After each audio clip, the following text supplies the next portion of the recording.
Beneath jungle canopy so thick no satellite could penetrate, laser scans revealed a city built before 600 CE, then swallowed without a trace. Across the earth, entire kingdoms were carved into cliffs, buried beneath dunes, sealed 8 stories underground, and then erased, not just from the landscape, but from history itself. The question isn't how they vanished, it's who made sure they stayed hidden. Laser pulses cut through the Guatemalan rainforest, mapping a city older than the classic Maya, hidden for more than a millennium.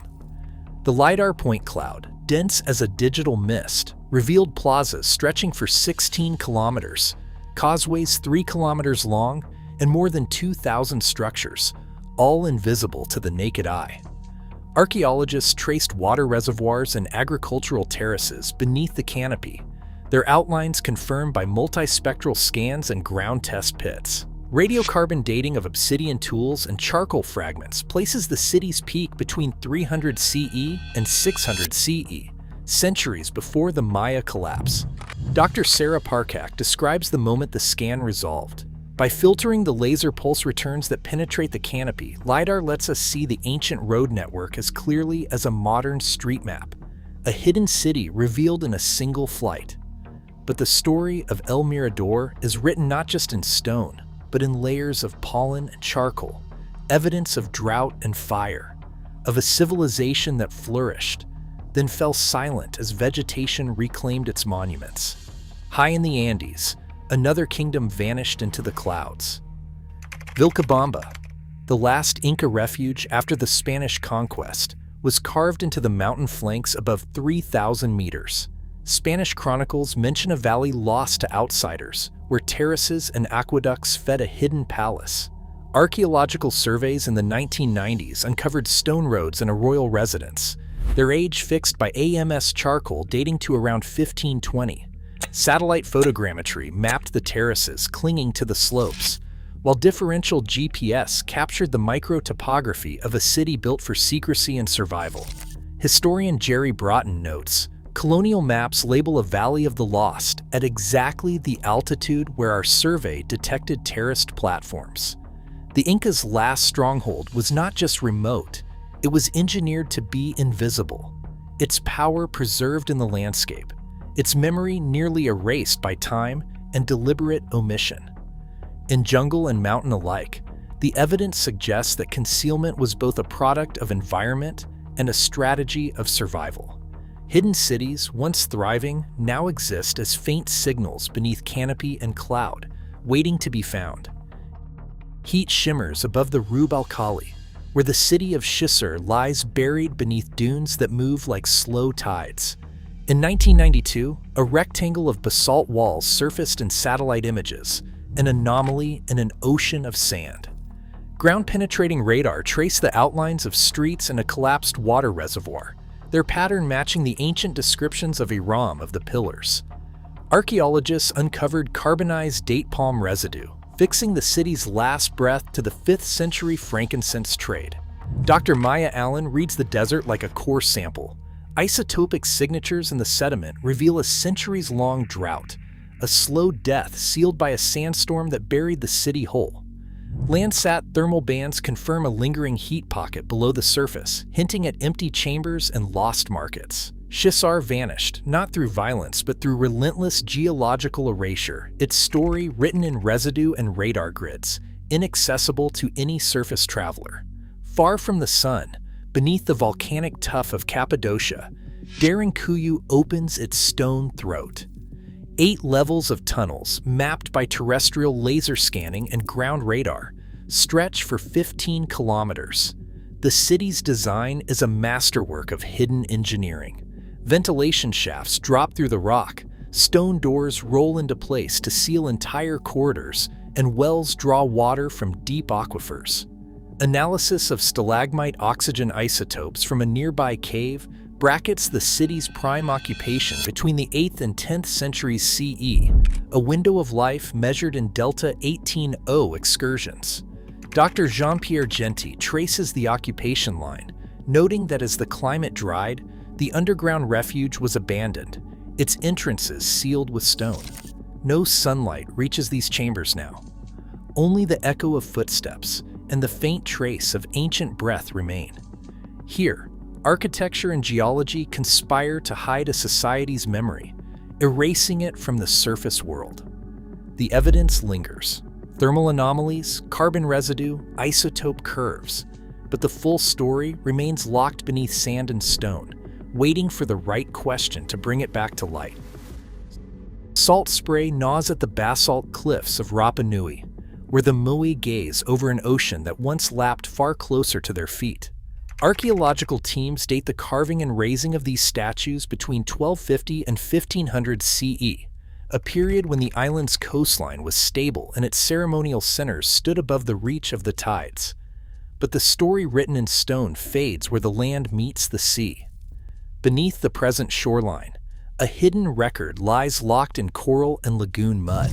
Dr. Peter Clark, a sea-level geoscientist, reads the layers of a core sample extracted from Anakina's lagoon. He points to a band of pale sediment, and he says that the chemistry and microfossils show a pulse, a rapid sea level rise of 1.5 meters, all within 2 centuries. This surge, captured in the coral's growth rings and the changing grain of lagoon silt, would have drowned low-lying settlements and forced the abandonment of coastal quarries. The AHU platforms, once towering above the surf, now stand battered and eroded, their original alignment lost as the sea advanced.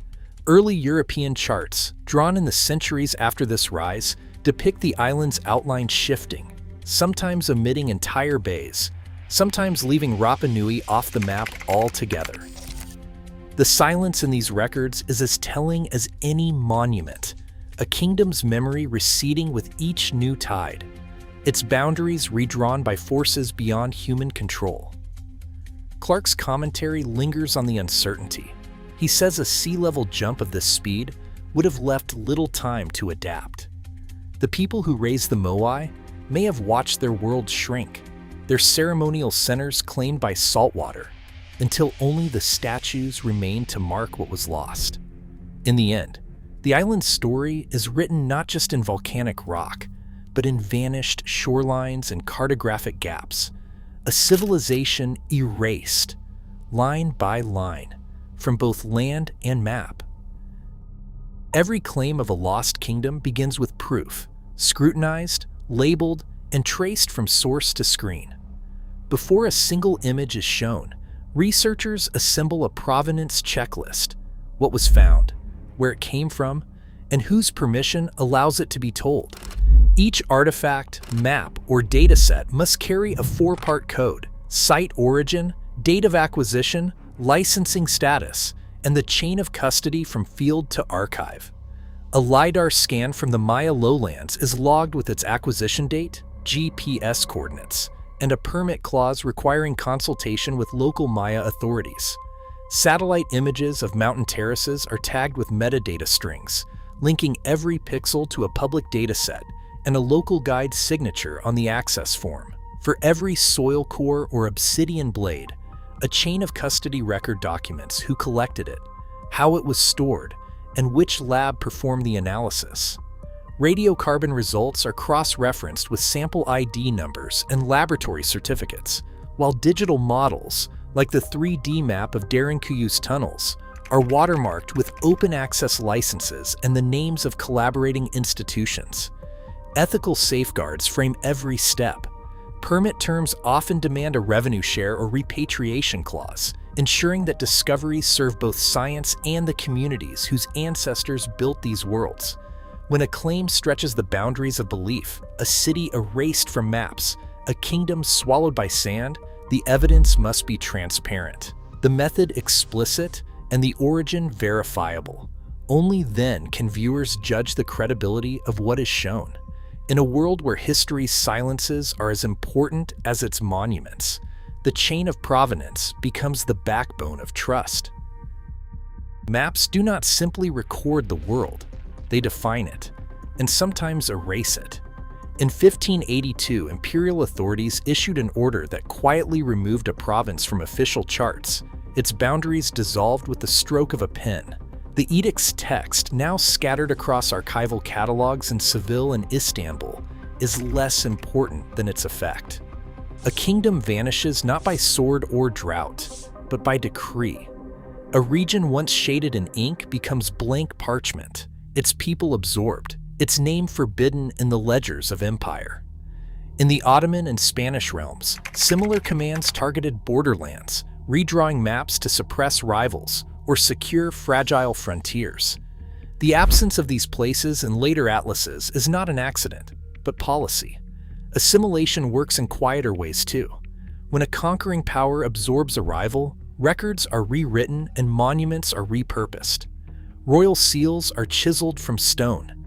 Ancestral names vanish from genealogies. In the aftermath, the dominant culture claims the vanished kingdom's achievements as its own, folding foreign gods into local pantheons, rewriting histories to suit the new order. Over generations, the original story fades, replaced by a narrative of inevitability. The memory of difference is erased, not by disaster, but by the slow grind of bureaucracy and the careful curation of archives. Bureaucracy shapes what survives. Even the most advanced societies can be made invisible. Superior engineering or isolated geography is no defense against the politics of memory. A lost city in the jungle, a mountain citadel, a desert capital, each can be wiped from the record, not by catastrophe, but by deliberate omission. The silence left behind is as telling as any ruin. When a kingdom disappears from the map, what remains is not just a gap in geography, but a question. Who decides what is remembered and what is forgotten? The archive, like the landscape, is shaped by power, leaving behind only traces for those who know where to look. Today, satellite eyes and digital archives still miss what lies beneath jungle, stone, or sand. Each silent gap in history hints at vanished empires erased by time or intent. The question lingers: how much remains hidden, waiting for discovery, or lost forever to the world? Share your theories below.